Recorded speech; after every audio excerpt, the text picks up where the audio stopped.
This is your host, Danny, and this is Word Power from English Plus Podcast. In today's episode, we're going to talk about tropical rainforests, and we're going to learn 10 new words in the context of our topic for today. Let me tell you about the words we're going to learn in today's episode. First, we're going to learn encumbrance, biome, stupendous, stable, forage, ferret, dank, luxuriant, camouflage, and dappled.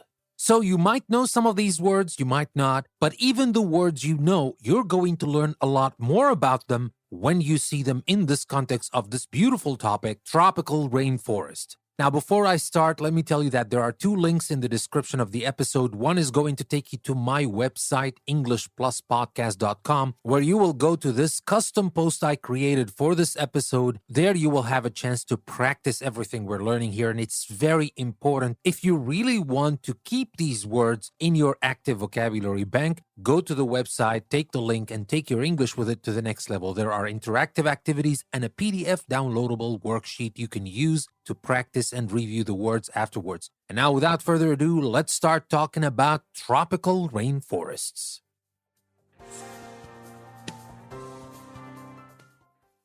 Rainforests were once thought to be little more than bothersome encumbrances to exploration and civilized development. This is no longer the case.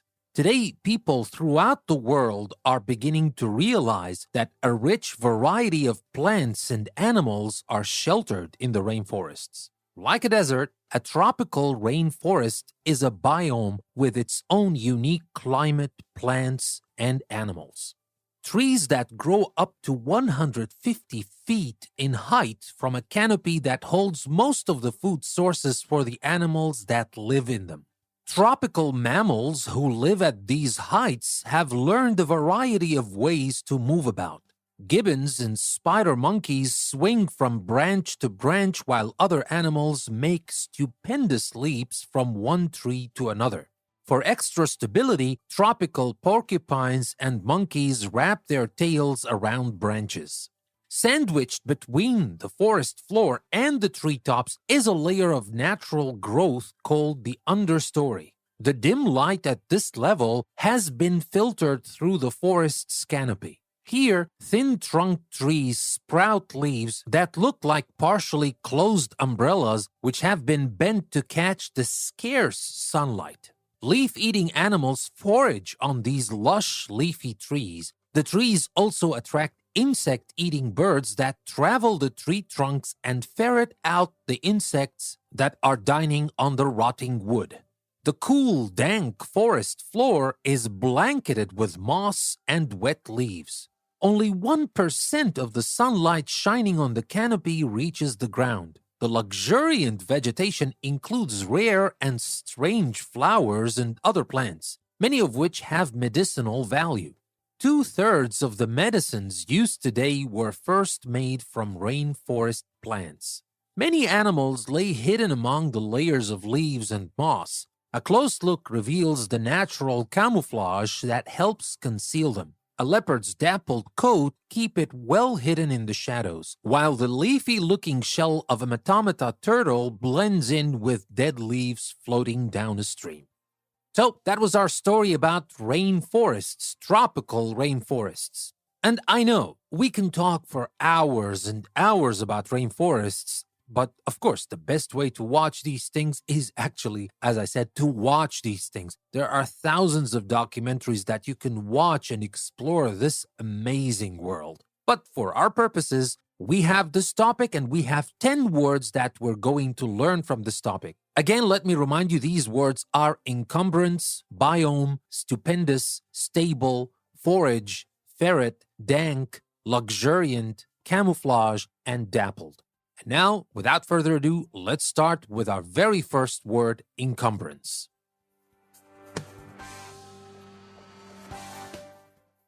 So the first word is encumbrance. E-N-C-U-M-B-R-A-N-C-E. Encumbrance. Now let's take a look at how we use that in context. We said rainforests were once thought to be little more than bothersome encumbrances to exploration and civilized development. What do we mean by saying encumbrance?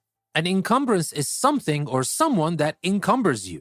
Well, that doesn't explain anything, right? I'm just saying that an encumbrance, something that encumbers you. Wow, you've explained it well. Now, obviously, I'm just saying that an encumbrance is a noun and something that encumbers you. What does that mean? If you are encumbered by something, it prevents you from moving freely or doing what you want. Maybe because you're carrying a lot of things and you can't move freely because of them. Maybe because you're wearing a lot of clothes and you want to run or something or even walk, but the too many clothes you're wearing are encumbering you. An encumbrance. So the rainforest was once considered an encumbrance to exploration and civilized development. Obviously not anymore, or at least for most people, most enlightened people, I would have to say, this is not an encumbrance anymore. It's a biological treasure we have in those rainforests, and we need to protect them. But anyway, the word encumbrance, just like saying burden, weight, load, difficulty, something that prevents you from moving freely, something that makes your movement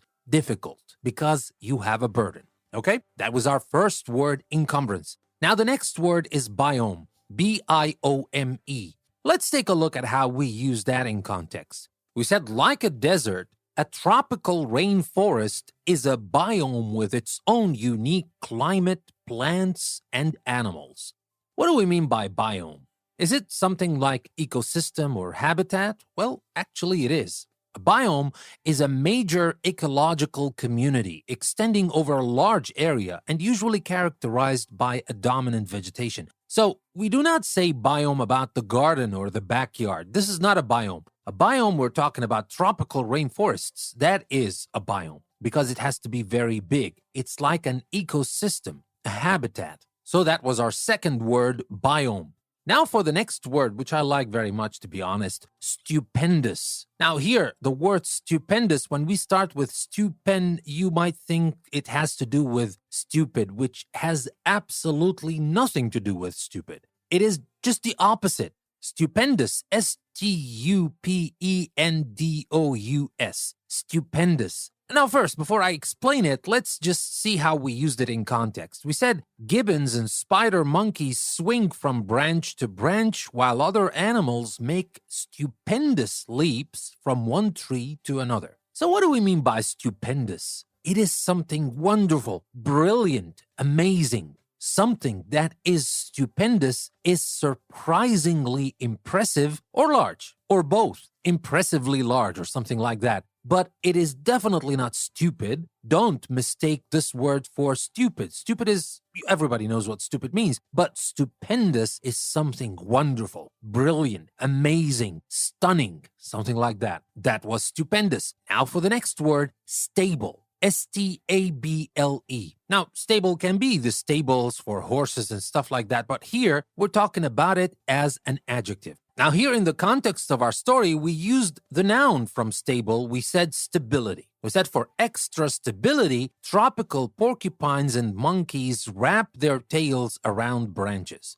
So what is the meaning of stability? Or stable, obviously, the adjective stable. If an object is stable, it is firmly fixed in position and is not likely to move or fall. Now, in the case of our monkey friends or porcupines, they wrap their tails around the branches because they don't want to fall off trees, especially we're talking about very tall trees, right? So they need stability. They need to be fixed in position so that they're not likely to move or fall. That is the meaning of stable. But stable, of course, has a lot of other meanings, but we care about the meaning we have in our context here, or obviously stable. And now for our next word, forage. F-O-R-A-G-E. Let's take a look at how we use that in context.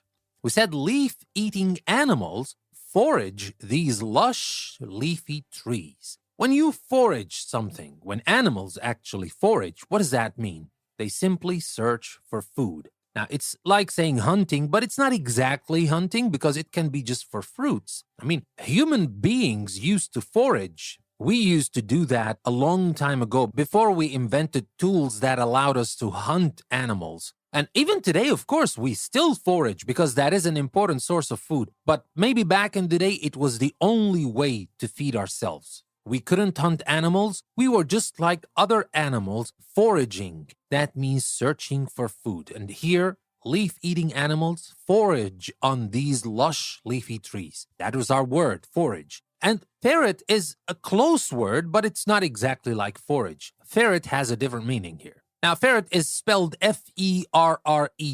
Let's see how we use that in context. We said the trees also attract insect-eating birds that travel the tree trunks and ferret out the insects that are dining on the rotting wood. Everything in the forest has its uses. The wood of the trees, or at least part of it, rots. Insects come, and when insects come, birds come as well, and a lot of other animals that feed on insects. But our word here, ferret, we said those insect-eating birds travel the tree trunks and ferret out the insects. What does that mean? If you ferret out something, you discover it by searching for it very thoroughly. And that's exactly what birds do. They search for insects very thoroughly to find the insects. But by the way, ferret out is not only used for insects or in the tropical forests or for those insect-eating birds. We can use ferret for information as well. If you ferret something out, like information, you discover it by searching for it very thoroughly. So ferret out is not only used for insects in the forest. No, you can use it for information as well. Ferret out.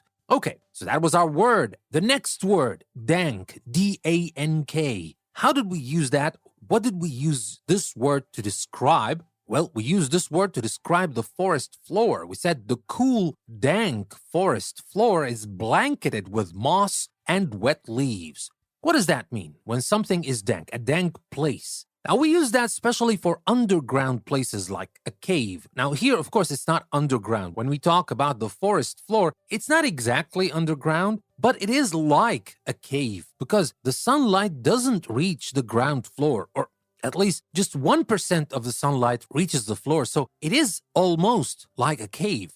So a dank place, we use it especially, as I said, to describe an underground place. And in this case here for the rainforest or for the tropical rainforest, it's perfectly fine to use it. What does it mean? It means it's unpleasantly damp and cold. It's like when we talk about something that is moist, damp, and it is not pleasant. Dank is not a positive adjective. Imagine if you have a dank basement. You wouldn't want to go to this basement. You will have to find a solution for this basement before you go in and put your stuff and do things, I don't know, whatever they are. So here, this is definitely not a positive word. It describes an unpleasantly damp and cold place, especially underground. Now, for our next word, luxuriant. L-U-X-U-R-I-A-N-T.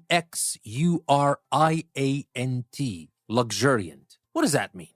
Before we know what it means, let's take a look at how we use that in context. We said the luxuriant vegetation includes rare and strange flowers and other plants, many of which have medicinal value. Now, we're still talking about the forest floor, and the vegetation there is luxuriant. When we talk about luxuriant plants, trees, and gardens, that means they're large, healthy, and growing well. Another word for that is like we say rich, abundant, or lush. So luxuriant is obviously a very good word. And guess what? We use this word as well to describe hair. We can say luxuriant hair because if you picture it in your mind, you think about a forest that is luxuriant or vegetation that's luxuriant and think about the hair that is luxuriant. Well, it's kind of the same image, right? So that is our word luxuriant. We are left with two more words, camouflage and dappled. Let's take camouflage head on. Now, camouflage is spelled C-A-M-O-U-F-L-A-G-E.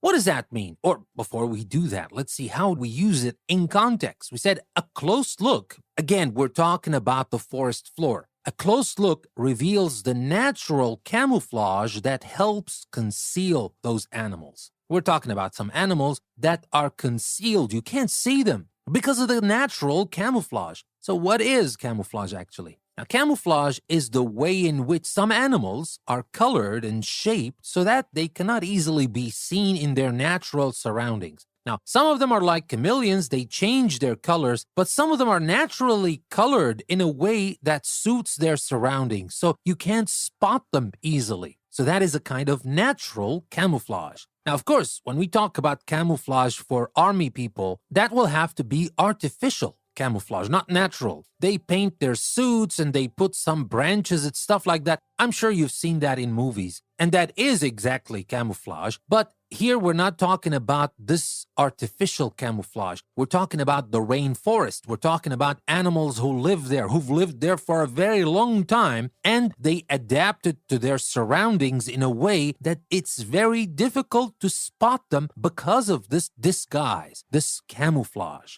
All right? So that is our word, camouflage. Now for our last word for today, dappled. D-A-P-P-L-E-D. Let's take a look at how we use that in context. We said a leopard's dappled coat keeps it well hidden in the shadows. So we're talking about a leopard, and we're talking about the dappled coat of a leopard. So obviously it is a word to describe the coat of the leopard. What does it mean? Well, we use dappled to describe something that has dark and light patches on it, or that is made up of patches of light and shade, just like the coat of a leopard. So it's like we're saying it's spotted or speckled. That is the meaning of dappled. And that was the last word for our episode today. I hope you learned a lot. I hope you learned more about the words that you already knew. That's the best part in word power. Some of the words are new, are completely new, which is perfect because that is exactly why we're here. We're here to build our vocabulary. But I really like it when you have a word that you already know, but you learn something new about this word within this episode. I really like that the most, to be honest. And I hope you got some of that and you got some new words and you enjoyed the topic in general, tropical rainforests. And with that being said, this is your host, Danny. I would like to thank you very much for listening to another episode from English Plus Podcast. I will see you next time.